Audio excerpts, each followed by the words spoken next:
On July 31st, 2024, Hamas announced that its top political leader Ismail Haniyeh was killed in Iran's capital, Tehran. The Palestinian militant group released a statement mourning Haniyeh's death and accused Israel of carrying out a treacherous Zionist raid on his residence in Tehran. Iran's Revolutionary Guard Corps also confirmed Haniyeh's death, stating that he was assassinated early in the morning when his residence in Tehran was struck. The IRG provided no further details on the method of assassination, saying the cause was under investigation. No group or country has claimed responsibility for Haniyeh's killing. However, suspicion immediately fell on Israel, which has vowed to eliminate Hamas's leadership following the group's October 7, 2023 attack on Israel that killed 1,200 people and saw 250 taken hostage. The assassination came just hours after Haniyeh was photographed attending the swearing-in ceremony of Iran's new president Masoud Pezeshkian. This timing raises questions about potential security breaches and how the attackers obtained intelligence on Haniyeh's whereabouts. Background on Ismail Haniyeh. Ismail Haniyeh, 62, had been the top political leader of Hamas since 2017. He previously served as the Prime Minister of the Palestinian National Authority from 26 to 27 following Hamas's victory in the 26 Palestinian legislative election. After Hamas took control of Gaza in 27, Haniyeh became the de facto leader in the Strip. However, he has spent much of the past decade outside of Gaza, dividing his time between Qatar and other regional allies like Turkey and Iran.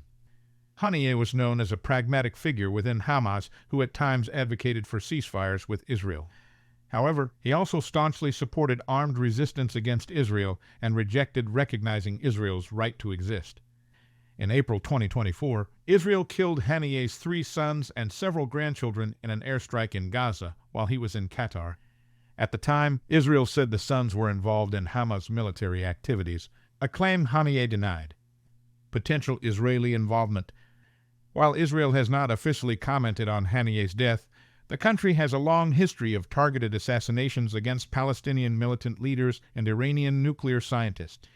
Israel's Mossad intelligence agency is widely believed to have carried out numerous covert operations in Iran over the past decades. Israel had previously vowed to eliminate Hamas's leadership following the October 7th attack. The killing of such a high-profile leader on Iranian soil would mark a significant escalation and demonstration of Israel's intelligence and operational capabilities.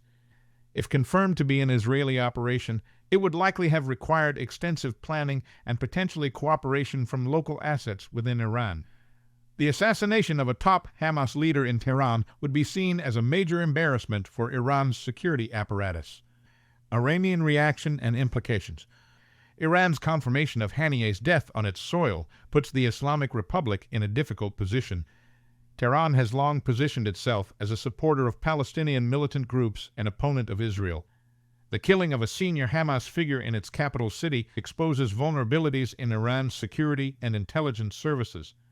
The assassination comes at a sensitive time for Iran, occurring on the same day as the inauguration of its new president. It may increase pressure on the new administration to respond forcefully, potentially leading to further regional escalation. Iran will likely face domestic criticism for failing to protect a high-profile guest. The incident could also strain relations between Iran and Hamas if the Palestinian group views Iranian security measures as inadequate. Regional and international ramifications. The killing of Ismail Haniyeh, if confirmed, would mark a significant escalation in the ongoing conflict between Israel and Hamas.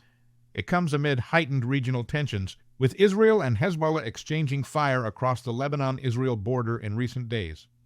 Just hours before Haniyeh's reported death, Israel carried out an airstrike in Beirut that killed a top Hezbollah commander. These events collectively point to an intensification of Israel's campaign against its regional adversaries.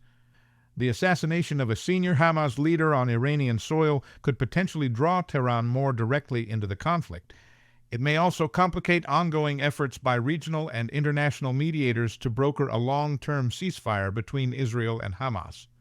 The international community, particularly the United States and European nations, will likely call for restraint to prevent further escalation.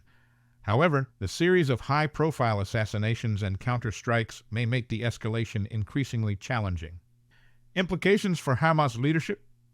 Haniyeh's death, if confirmed, would be a significant blow to Hamas's political leadership. As the head of Hamas's political bureau, he played a crucial role in the group's decision-making and international relations. His elimination could potentially lead to internal power struggles within Hamas as various factions vie for leadership positions. It may also affect ongoing negotiations over prisoner exchanges and ceasefire arrangements with Israel. The group will likely appoint a successor quickly to project stability and continuity. Potential candidates could include Yahya Sinwar, Hamas's leader in Gaza, or Khaled Mashal, Haniyeh's predecessor as political chief. The reported assassination of Ismail Haniyeh in Tehran marks a potentially significant turning point in the ongoing conflict between Israel and Hamas. If confirmed, it demonstrates Israel's willingness and ability to strike high-value targets deep within enemy territory. The killing is likely to lead to retaliatory actions from Hamas and its allies, raising the specter of a wider regional conflict. It also puts Iran in a difficult position, potentially forcing Tehran to reconsider its support for Palestinian militant groups or risk further Israeli operations on its soil. As the situation develops, the international community will be closely watching for signs of escalation or attempts at de-escalation. The coming days and weeks will be crucial in determining whether this event leads to a broader conflagration or if cooler heads will prevail in the volatile Middle East region.